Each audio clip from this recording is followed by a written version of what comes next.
Hi everyone, my name is Yarrow and you're listening to the Creative Devotion podcast. It is somehow Sagittarius season. It's kind of almost December and I am in my living room. It's dark. It's been dark for many hours because I live in Scotland. And I'm really excited to bring this episode to you as a gift for kind of the gateway into winter, I guess. I spoke to the beautiful, talented, and so inspiring Jess Kennard, who I've only known maybe like a year or two, but I feel like I've been in awe of their journey and their work for longer than that. You know, it's one of those people where you're just like, how could I have not known you? Basically. We talked about a lot of beautiful stuff like the intersection of queerness, creativity, and spirituality, daydreams as portals, keeping dream journals, and just generally what it means to be alive in these times. I really admire Jess, and they're part of the livelihood community I facilitate, and it's always a joy to be around them. I also want to let you know that they recorded a little addition to our interview at the very end because they offering a few really beautiful free community building things at the moment that I think you definitely want to check out.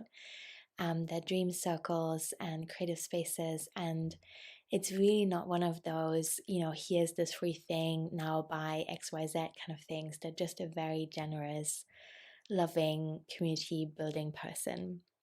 So I'll link to the website in the show notes, and then I also recommend that you check what they added at the end. Um, just a small update from me. A really beautiful group is coming together for my New Year's Eve creative retreat, which is happening over on the Making app.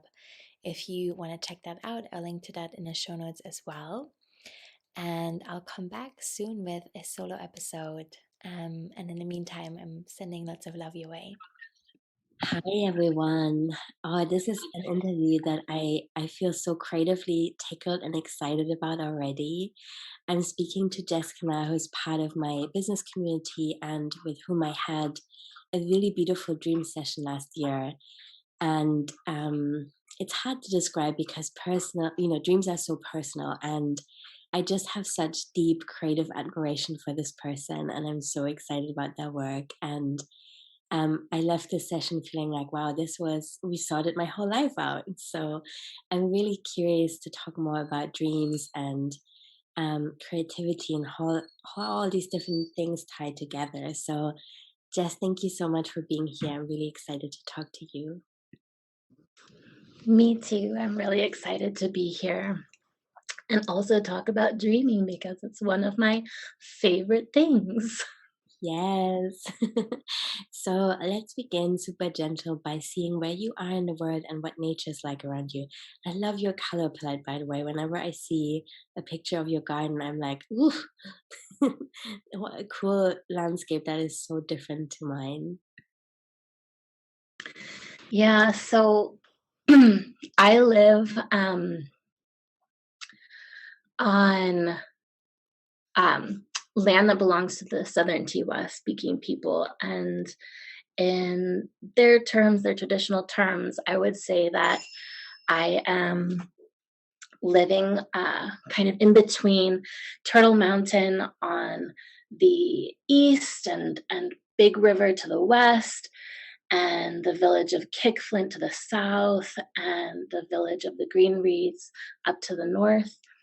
And the kind of colonial names for these places, which might be more recognizable to listeners, um, is Albuquerque, New Mexico. I live between the Sandia Mountains and the Rio Grande River. And to the south is Isla de Pueblo, and to the north is Sandia Pueblo. And it's the high desert, which is a very, very special and magical place.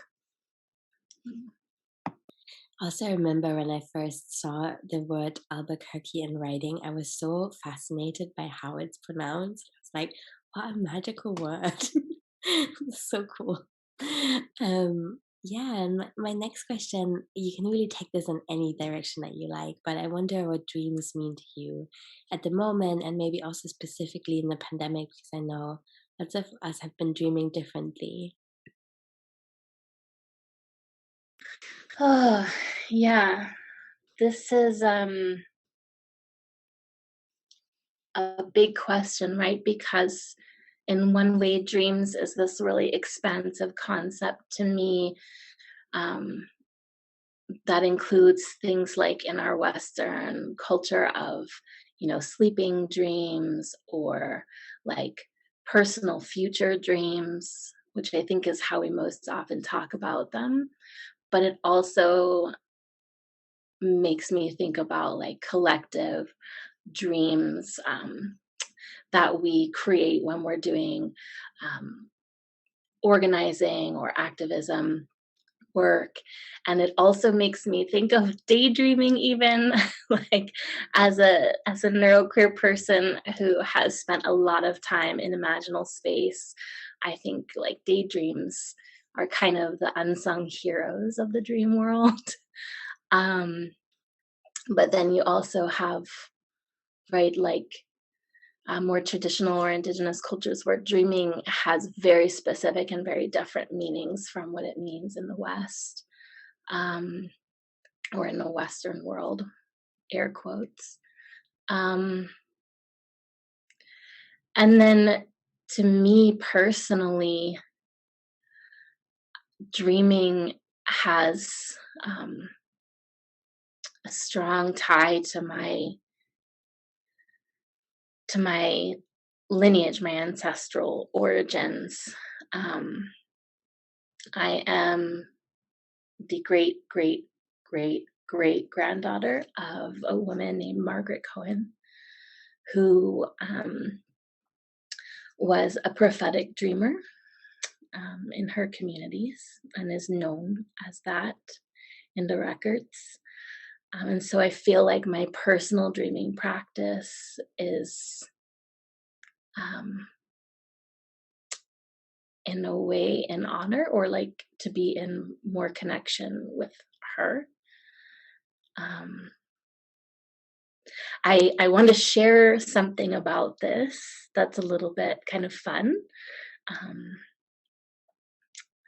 and it kind of speaks to how I got pulled into dreaming a little bit more in depth. So I've always been a strong dreamer as a kid, remembered my dreams or recalled them very easily, and had very vivid dreams, even when the dreams were quite simple.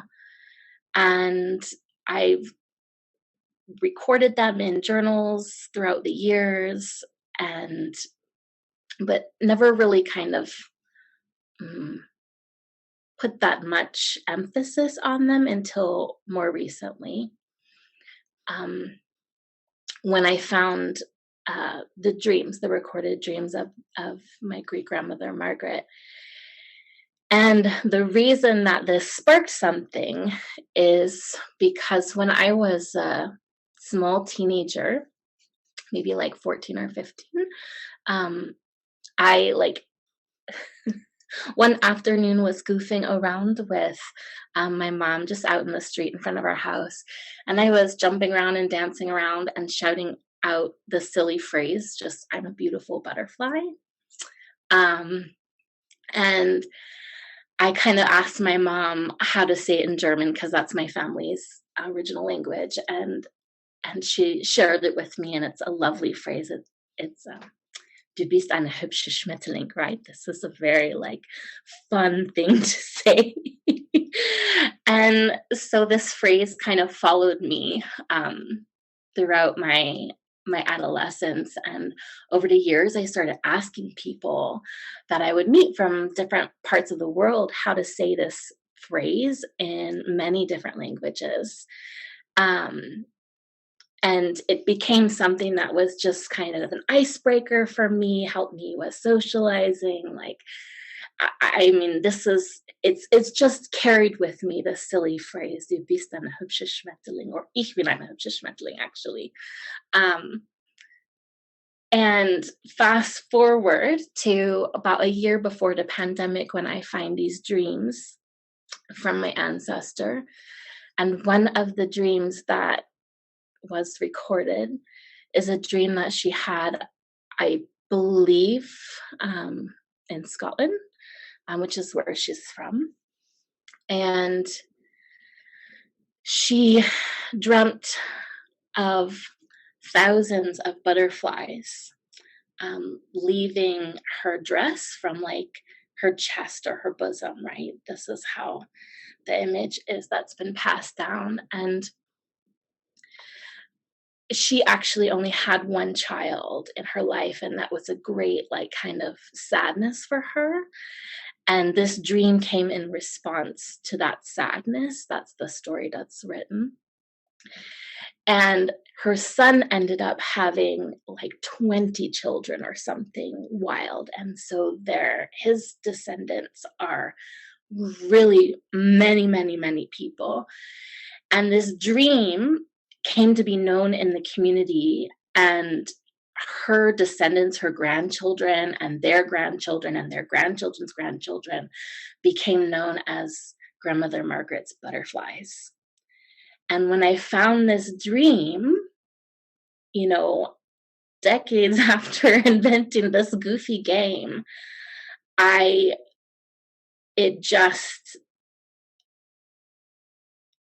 don't know, there aren't words for it to feel that connection that all of a sudden just shoots back generations in this very intimate way.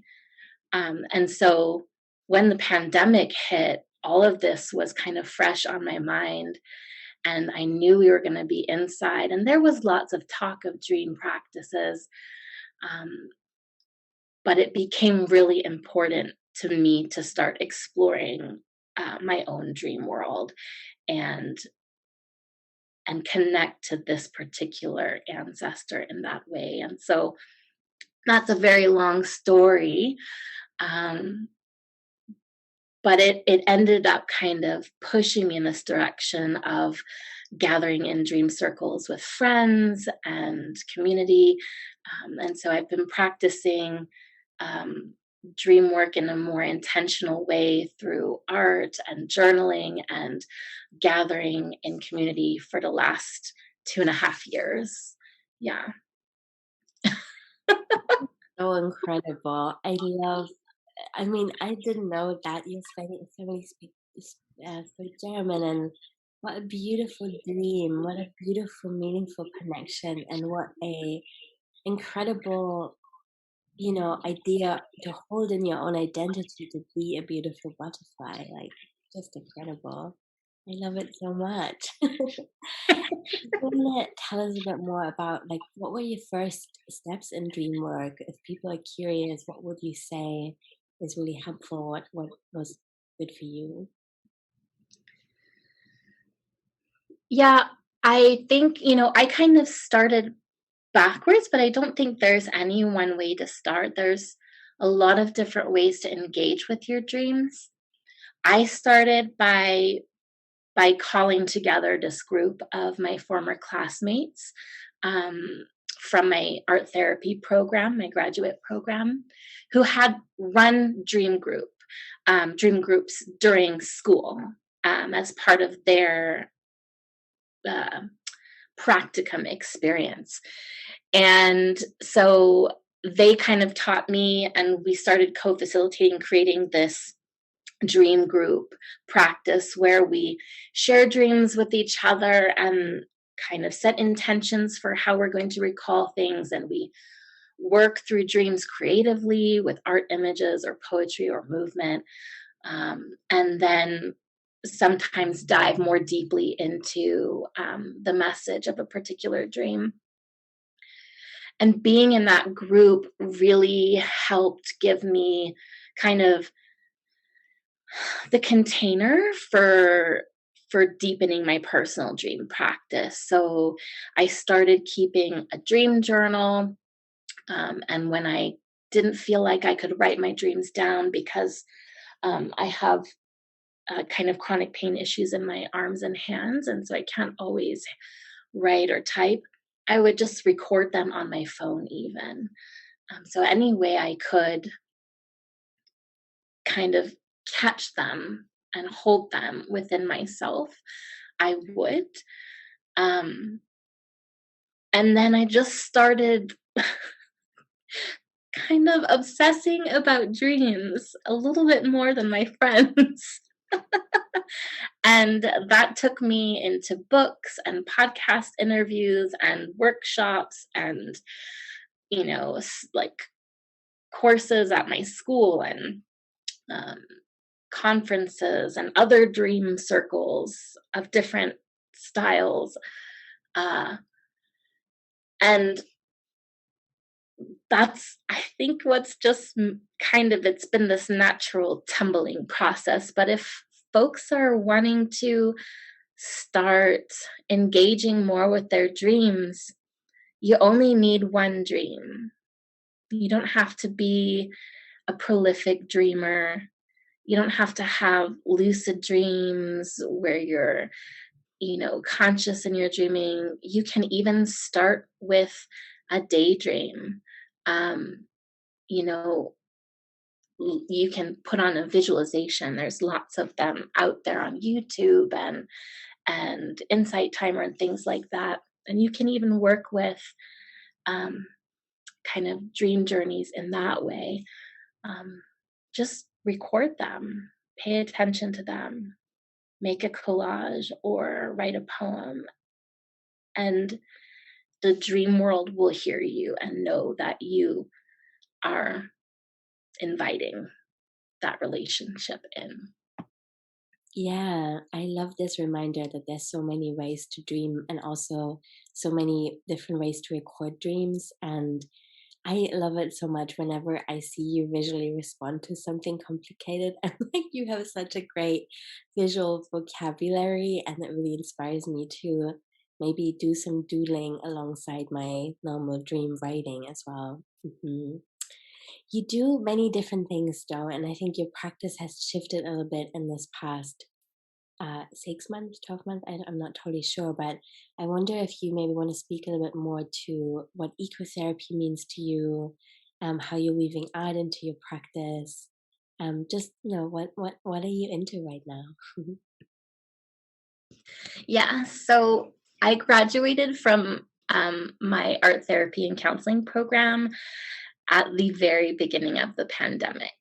And it kind of thrust me into the next, year, year and a half of doing individual telehealth like work. So providing art therapy and ecotherapy and trauma counseling through the computer, which telehealth is not something I was trained in. It's not something I ever dreamed of doing. I'm a very analog, you know, uh, style person, I guess.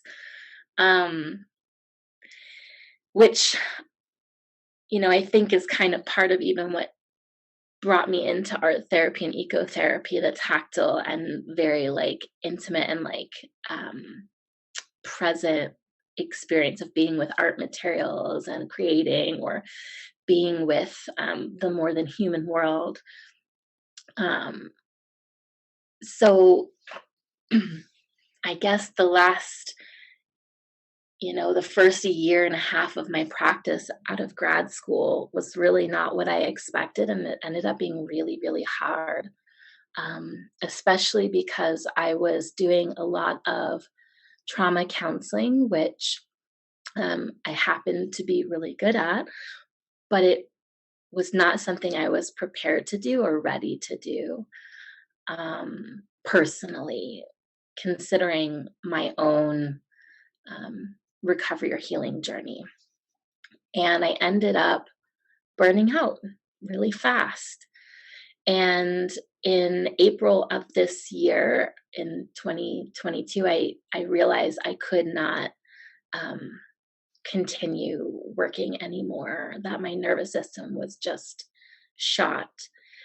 And so I decided to stop, which was really scary and really hard. But when your body tells you it's time to stop, it's time to rest, you you best listen because it will keep telling you if you don't listen louder and louder. So in that decision to stop working as a trauma counselor, I kind of this world of possibilities opened up for me. And I decided that I really wanted to go back to the roots of why I even got involved in art therapy to begin with, which is really community work, community healing, um, community building. And so I think that, the radical nature of kind of community organizing, community building is really a natural fit for art therapy. Art therapy began in a lot of ways um, as kind of a radical alternative to traditional mental health care. Um, and ecotherapy also was an alternative. And so they both kind of exist on the edge of what we consider mental health care in popular culture, like talk therapy and, psychotherapy. Actually, one kind of, you know, licensed professional and one patient meeting and trying to fix that patient. And I just can't do that anymore. I don't I don't believe in it in the way that it's existing in the world. I think healing is found very far outside of that type of experience. And so going forward, I realized like I want to do that edge work, that community building, that kind of that dreaming, right? Of what healing looks like, and to me it looks like gathering, it looks like expressing our creativity, it looks like building autonomy and also, being witnessed.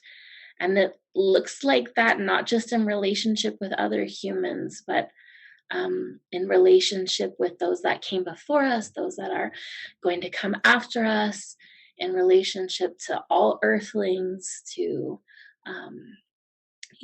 all beings on this planet, living and, air quotes, not living, right? Um, so what that's going to look like, I really don't know yet, but I'm thinking of some things that are coming um, in the near future, maybe next season. Um, I think I'll start with doing some dream work and making that kind of my way of being out in the world, my offering. Yes, I'm so excited to see what that's gonna look like, and I just can't wait. I just can't wait. I think you touched on this a little bit already, but I feel like there's so much more in there. I wonder. So you're talking and thinking about archetypes, and we mentioned before in another setting the wounded healer archetype, and you also said that you're no longer that interested in this kind of one-on-one relationship that you describe. And I wonder, yeah, like what does the wounded healer archetype mean to you right now? And maybe also for us as a collective, like maybe how does it show up between us, not just in us? Mm. Yeah. So I feel like my relationship to this archetype is really complicated right now. Um, Especially because during this time off from work, I've been diving more deeply into my personal healing. And, I think I want to name two things. Kind of maybe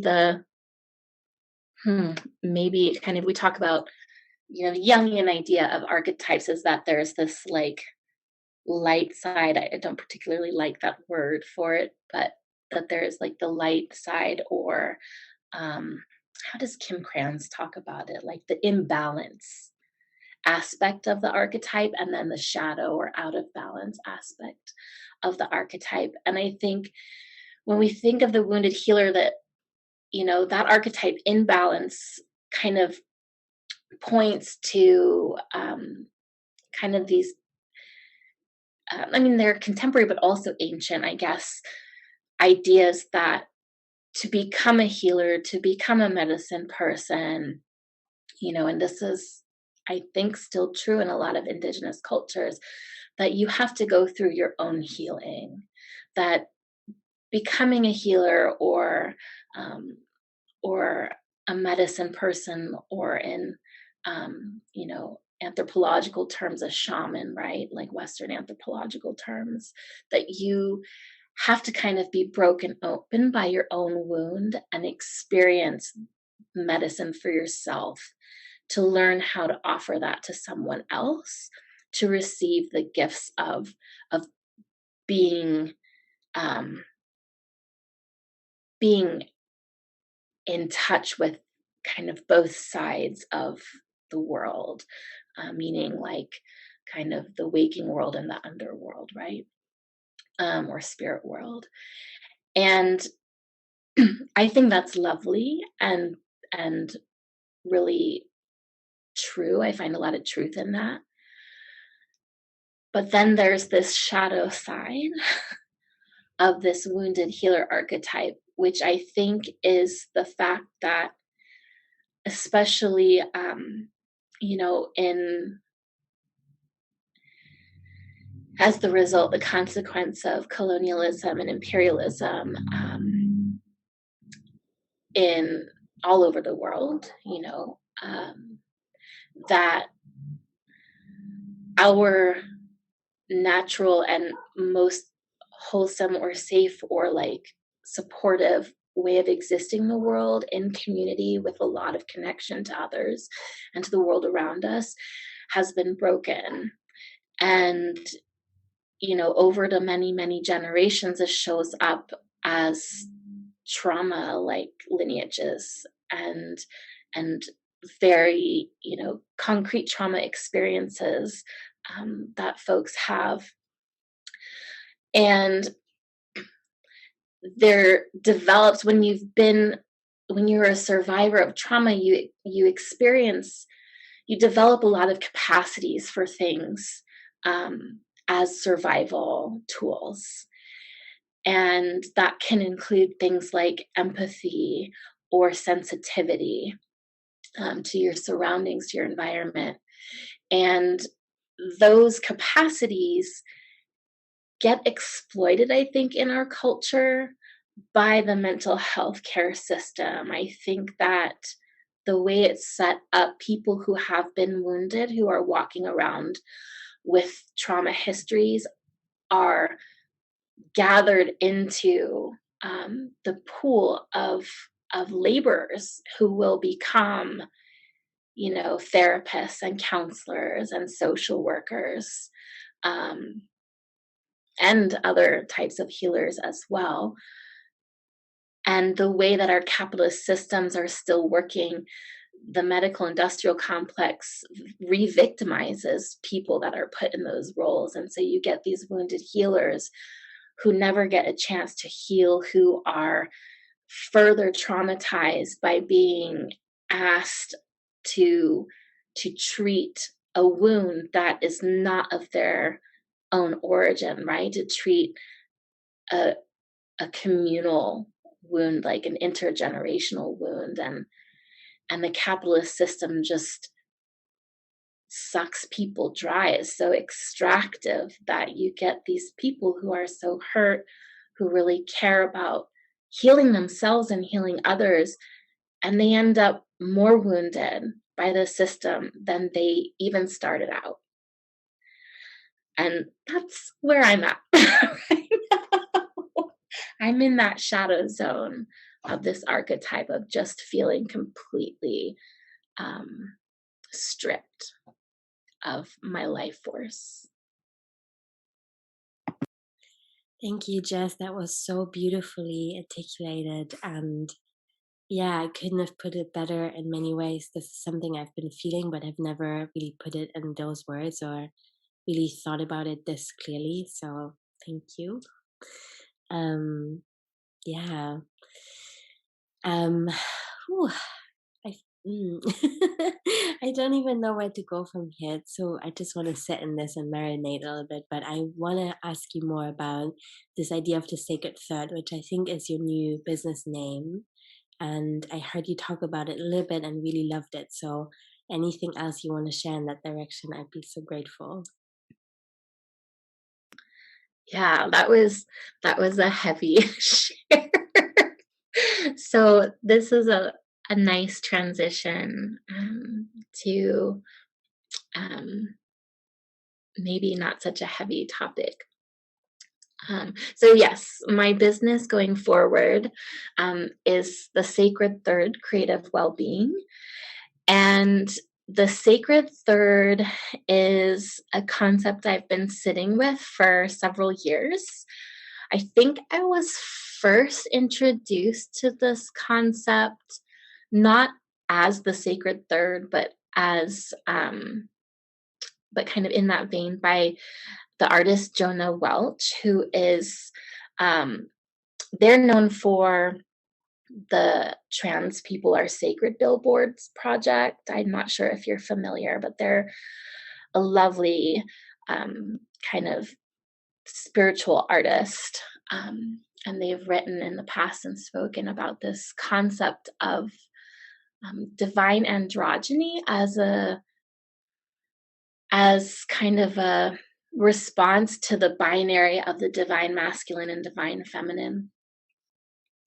And as someone who is queer and genderqueer, my whole life I've struggled as a spiritual person, a deeply spiritual person, with the idea that my options were these two, right? That I could be yin or yang, I could be, connecting with the god or the goddess, researching the divine feminine or the divine masculine.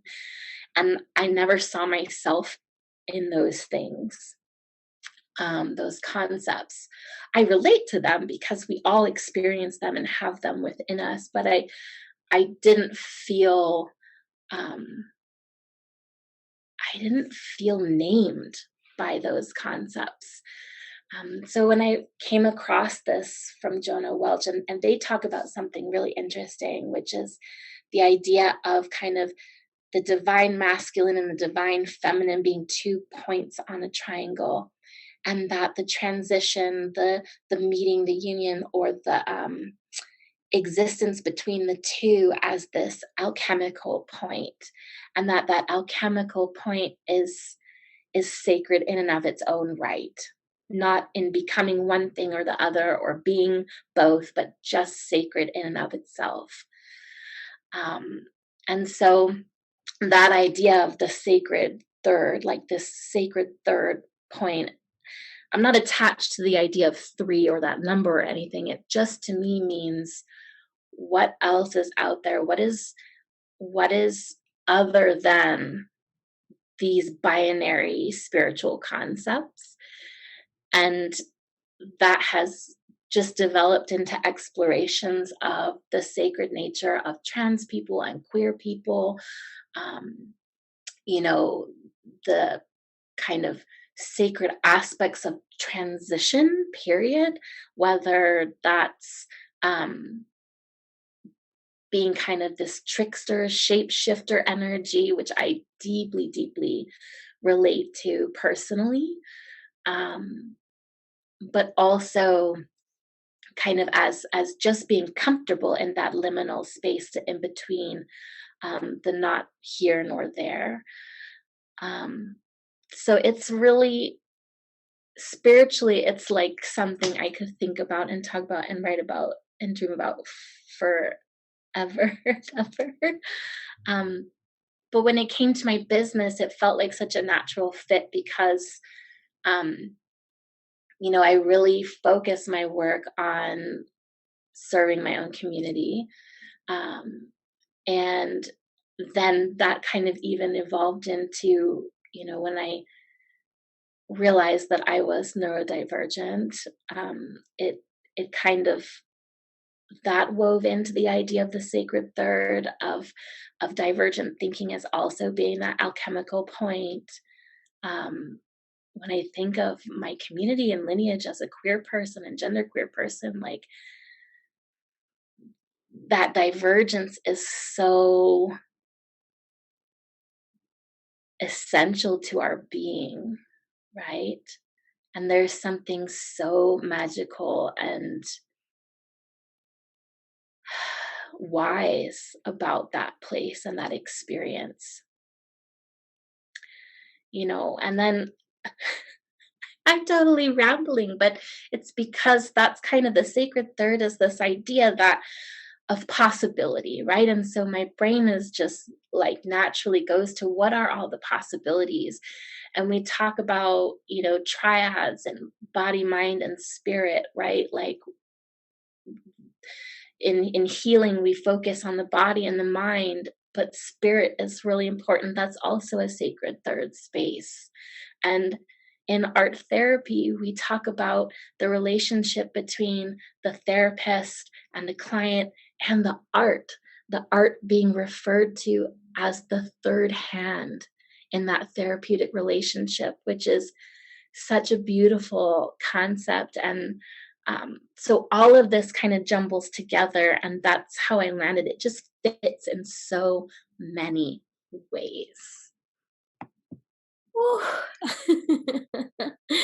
Yes, I did a lot of full body nodding and also just felt these waves of excitement for your future and this sense of holding both like that this right now is a moment of like real rest and recovery for you and just feeling into how fertile that is and to give yourself that permission.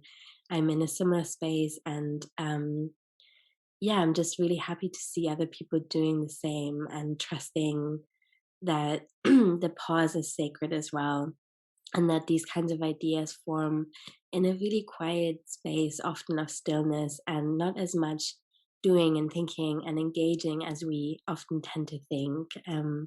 It also makes me think about breaks from social media and really being intentional what kind of content we engage with. I love Jonah's art as well, and it reminded me that I want to make more time just in my day to day to not scroll, but instead to read these kinds of beautiful essays where people just kind of really give themselves space to explore ideas and language and philosophies. And yeah, just I think those are aspects of technology as well that make me feel excited, as well as, alongside everything else that can feel overwhelming and too fast, too much, asking so much of us. And then there's this other piece as well where we get to connect with really niche things. I mean, they shouldn't be niche, but strangely they are. Who knows why? Yeah. I would love to ask what your dreams for the future are, which again you can take in so many directions. And maybe you want to share a personal dream you've had lately, maybe a dream for your work or a dream for art or for us together. Hmm. Um, you know, I had a dream that I shared in a dream circle last night. Um, that kind of has a lot of themes that show up in my dreams regularly. And I can share that one and kind of speak to what I'm holding from it right now. I'm walking down a trail through a forest, and this trail is following these sacred pools, and I'm hunting treasures, And the treasure I'm hunting are pistachio nuts, which I just think is so funny. And I'm seeing all these altars kind of along this trail with piles of pistachios, and I'm searching for more to place on these altars. And when I get to the bottom of the trail, I come to this large ladder or staircase, like the kind you see going up to a plane. And I start to climb up. And as I climb up, I'm really scared. It's a very insecure staircase. And against my better judgment, I look down and I see that below me is just sky. There's no earth. And I become even more afraid. And I decide, though, I have to climb up to the top because that's the safest thing to do. There's a building, not connected, but aligned with the stairs that I need to get into. And when I climb to the top of the stairs, I'm greeted by a hostess, who offers me a bottle of wine. And when I accept the bottle of wine, I realize I'm all the way back down at the bottom of the stairs again, and I have to climb up. And it's still terrifying, and there's still no earth below, and it's still very unsafe feeling.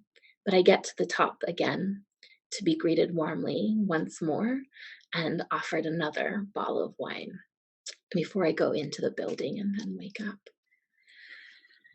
Yesterday, I was working this dream with some creative practice, something I do called tissue paper collage, which I really love and highly recommend. And it's as simple as that, collaging with tissue paper.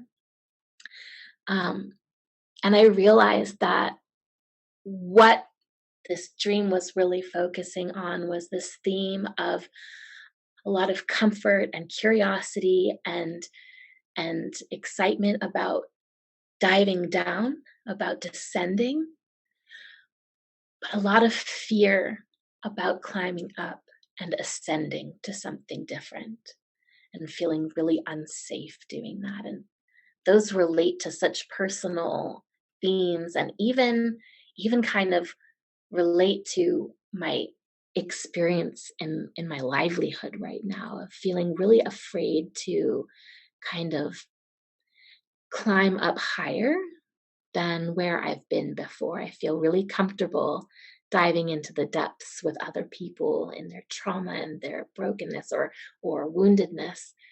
I feel a lot more afraid of reaching kind of my own potential or striving for that.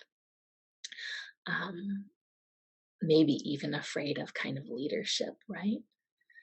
So that's one dream that I've worked with, and it speaks to what I'm dreaming of going forward, which is really like believing in myself, right? I'm dreaming of not letting my own fears get in the way of giving of myself to my community, right? Not letting my fears impede my generosity.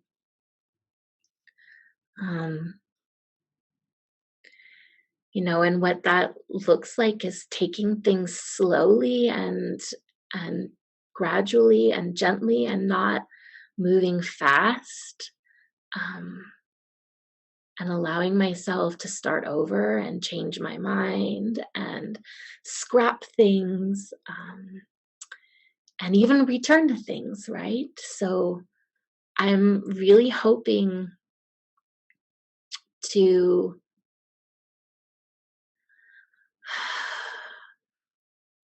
create some kind of livelihood that feels deeply attuned to myself, that responds to the things that I feel might be missing in my own life or that I might need more of. Connection to my garden, to the woods and the mountains, connection to my queer and trans community, right? Connection to elders and youngsters, creativity, dreaming, making things by hand, right? I want to see more of all of this in the world. That's my larger dream that I'm holding, is people feeling like they belong somewhere, no matter who they are. Ooh.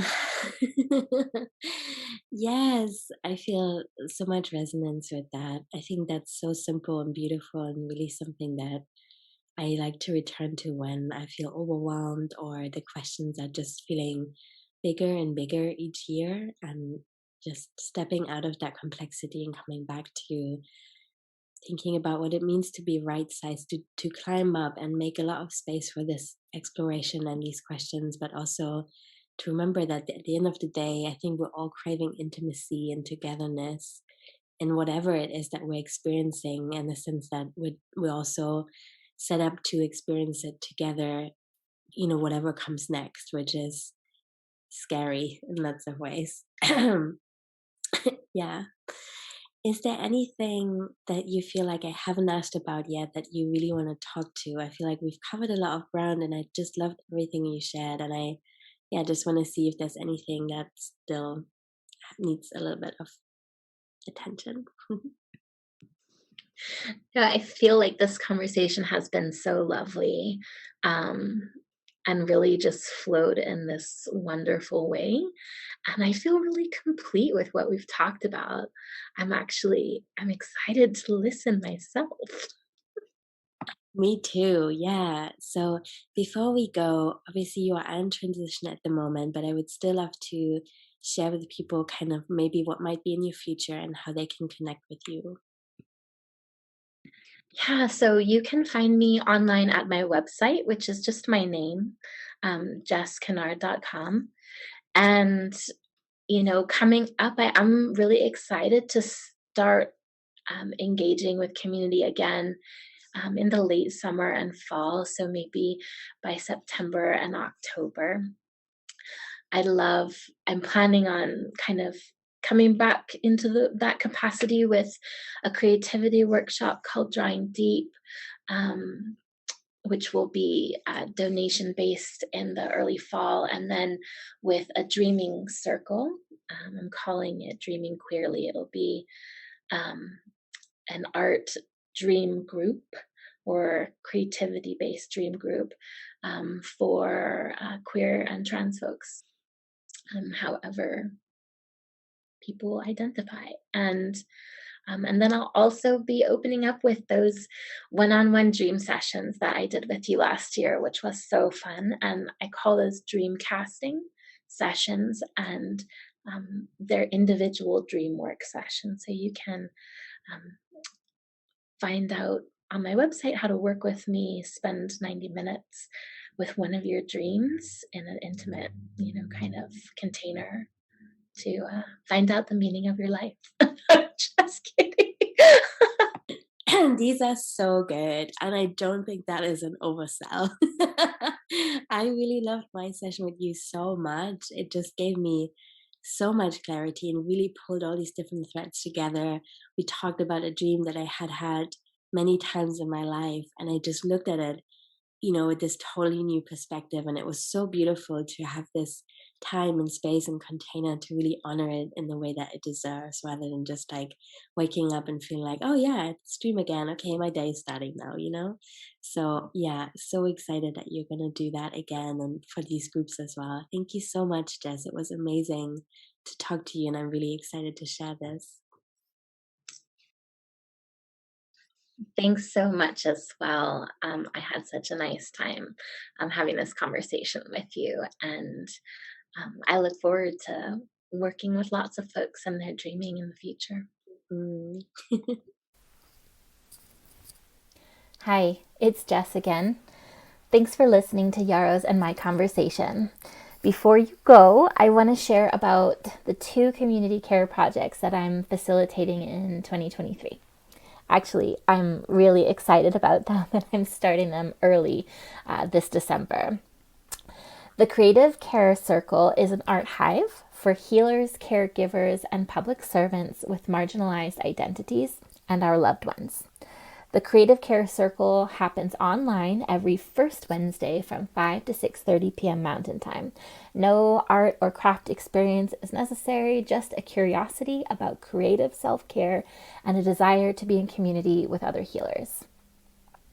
Dreaming Queerly is a dream circle for LGBTQIA2 plus kin and our loved ones as well. Dreaming Queerly also takes place online every third Wednesday from 5 to 7 p.m. Mountain Time. Again, you don't need to be a fancy dreamer to join us. Just bring your curiosity about the dream world and your compassion for your community. Both of these offerings are free, absolutely no cost, and also no yucky marketing strings attached. You can find out more information about both circles at jesskennard.com/free offerings. My name is spelled JESSKENNARD. I hope that this episode made you more curious about dreaming and creative well-being, and I'm really looking forward to meeting you in the imaginal realm. See you there.